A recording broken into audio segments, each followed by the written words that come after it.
भगवते वासुदेवाय. श्लोक 14 आणि 15. अनन्यचेता सततं यो मां स्मरति नित्यशः तस्याहं सुलभः पार्थ नित्ययुक्तस्य योगिनः. मामुप्येत्य पुनर्जन्म दुःखालयमशाश्वतं नाप्नुवन्ति महात्मानः संसिद्धिं परमां गताः. शब्दार्थ. हे पार्था, जो पुरुष माझ्या ठिकाणी अनन्य चित्त होऊन नेहमी मज पुरुषोत्तमाचे स्मरण करतो, त्या नित्य माझ्याशी युक्त असलेल्या योग्याला मी सहज प्राप्त होणारा आहे.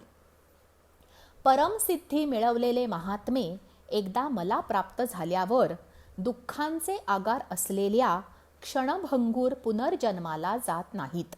भावार्थ. लॉ ऑफ अट्रॅक्शननुसार आपण ज्याचा सतत विचार करतो ती गोष्ट आपल्याला मिळतेच. अनन्य चित्त म्हणजे मनात दुसरा विचार येऊ न देता, शंका कुशंका न घेता एखादी गोष्ट करणे.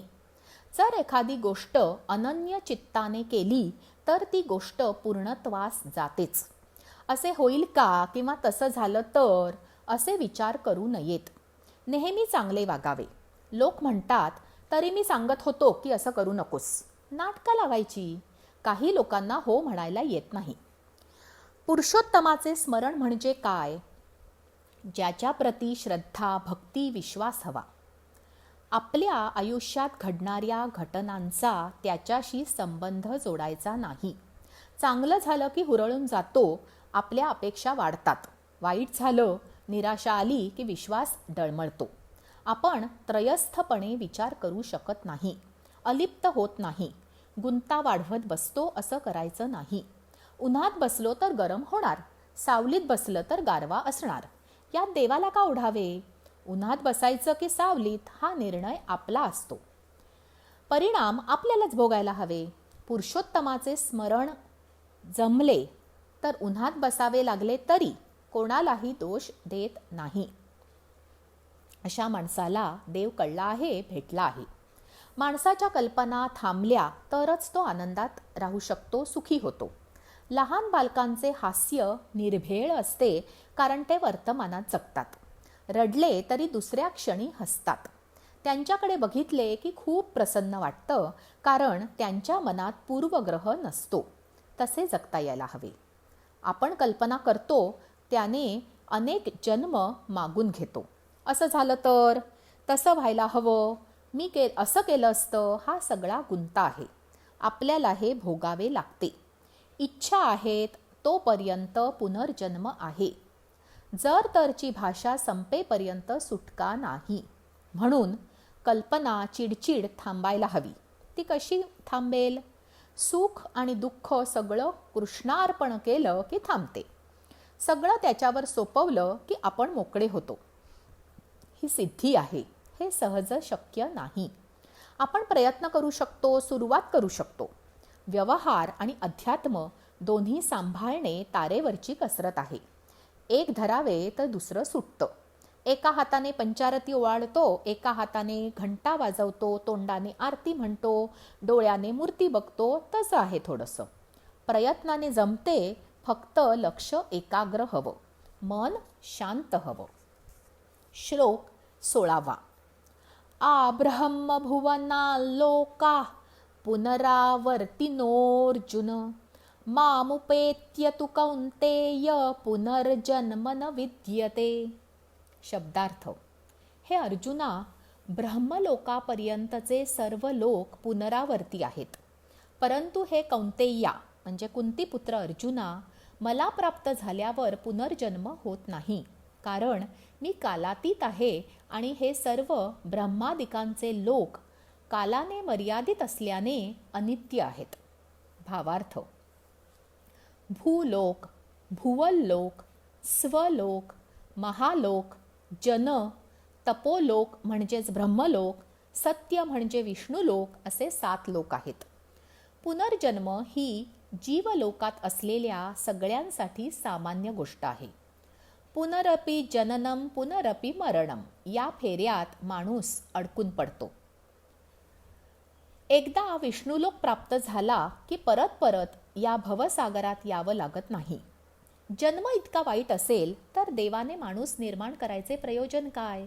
मनुष्य जन्म वाईट नाही, त्यातील शारीरिक आणि मानसिक पीडा त्रासदायक आहे. विष्णुलोक प्राप्त झाला की पृथ्वीवर सामान्य माणूस बनून येत नाही. आपल्या स्वर्गाविषयी भन्नाट कल्पना असतात.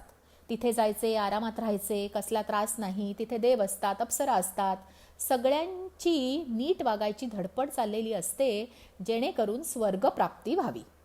परत इथल्या त्रासाचे दर्शन नको. पण स्वर्ग ही मनाची अवस्था आहे. जिथे आपल्याला छान वाटेल तो स्वर्ग. जे प्रगत आत्मे असतात त्यांच्या मनाची अवस्था सदा सुखी असते. ते जन्माला आले तरी मूळ स्वरूप विसरत नाहीत. लोककल्याणासाठी ते जन्म घेतात. पुनर्जन्म नाही म्हणजे परत अधोगती होत नाही. अज्ञान नाही, मीपणा नाही. शांत, अचल, निर्भय, समाधानी आयुष्य हीच सिद्ध अवस्था. पुनर्जन्म इतका नको असेल तर विष्णू तरी का परत परत अवतार घेईल? ज्ञान प्राप्त करून घेण्यासाठी नीट वागायचं, प्रगती करायची, जन्म मरणाच्या काळजीतून सुटायचे. श्लोक 17 ते 19.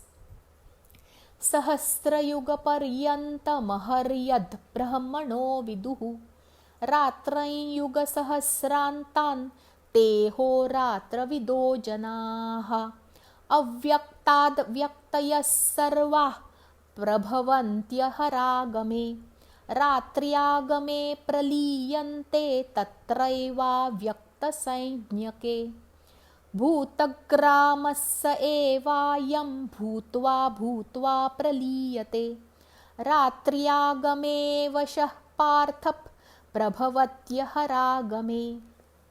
शब्दार्थ. ब्रह्मदेवाचा एक दिवस 1000 चतुर्युगांचा असून रात्र ही 1000 चतुर्युगांची असते. जे योगी हे तत्वतः जाणतात ते काळाचे स्वरूप जाणणारे होत. सर्व चराचर भूत समुदाय ब्रह्मदेवाच्या दिवसाच्या आरंभी अव्यक्तापासूनच म्हणजे ब्रह्मदेवाच्या सूक्ष्म शरीरापासून उत्पन्न होतात आणि ब्रह्मदेवाच्या रात्रीच्या आरंभी त्या अव्यक्त नावाच्या ब्रह्मदेवाच्या सूक्ष्म शरीरात विलीन होतात. हे पार्था, तोच हा भूत समुदाय पुन्हा पुन्हा उत्पन्न होऊन प्रकृतीच्या अधीन असल्यामुळे रात्रीच्या आरंभी विलीन होतो व दिवसाच्या आरंभी पुन्हा उत्पन्न होतो. भावार्थ. ब्रह्मदेवाची रात्र आणि दिवस म्हणजे काय? तर सृष्टीची सुरुवात आणि शेवट. पृथ्वीची निर्मिती कधी झाली आणि शेवट कधी होईल हे निश्चित कोणालाच माहिती नाही. माणसाला ज्ञात आहे तेव्हापासून ही चराचर सृष्टी आहे आणि राहील. छोटे मोठे प्रलय येतात, सगळं संपलं असं वाटतं, पण ही जीवसृष्टी त्यात तग धरते आणि नव्या जोमाने बहरते. ज्या शक्तीमुळे हे होते त्या शक्तीचे नाव ब्रह्म. आपली खरी आई. तो नवनिर्मिती करत राहतो. संकट येतात, आपोआप निवारली जातात. काही पडद्याआड जातात, त्यांची जागा नवीन गोष्टी घेतात. कालचक्र अव्याहत सुरूच राहते.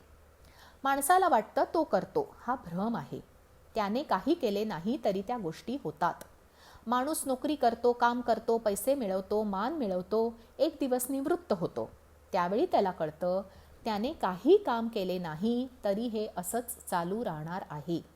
त्याचा फायदा होतो म्हणून त्याने केले की कोणीतरी करवून घेतलं. कित्येकांचा वाटेत हात सुटतो. हा टिकला कारण ते विधिलिखित होतं. तोच करता तोच करविता मोरया मोरया. आजचे निरूपण इतकेच. जय श्री कृष्ण.